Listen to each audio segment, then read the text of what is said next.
మరి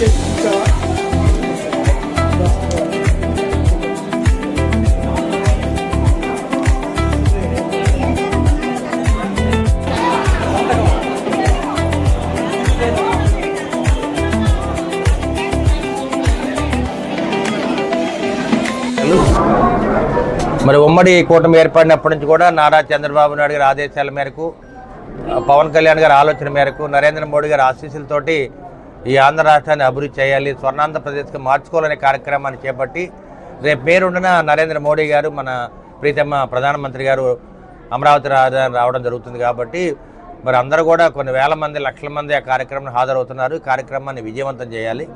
అదేవిధంగా ప్రతి శుక్రవారం గ్రీవెన్స్ డే పెడుతున్నారు. ప్రతి అసెంబ్లీ సెగ్మెంట్లో దానికి ఎమ్మెల్యే హాజరవుతారు, అధికారులు హాజరవుతున్నారు. మరి ఎక్కువ మంది రేషన్ కార్డు లేదని, పెన్షన్ లేదని, అదేవిధంగా మరి ఇళ్ల స్థలాలు లేవని కూడా వాళ్ళు చెప్తూ ఉన్నారు. కాబట్టి వారిచ్చే ప్రతి పిటిషన్ స్వీకరించి వారికి న్యాయం చేయడానికి ఉమ్మడి కుటుంబం సిద్ధంగా ఉంది.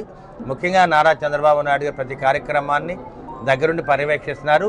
మేమందరం కూడా వారు వేసే ప్రతి అడుగులు వేసి ప్రజలకు చేరువుగా ఉండి వాళ్ళకి ఉన్న ఇబ్బందులు తొలగించడానికి మేమందరం కూడా సిద్ధంగా ఉన్నామని చెప్పి మీడియా ముఖంగా తెలియజేస్తున్నాము.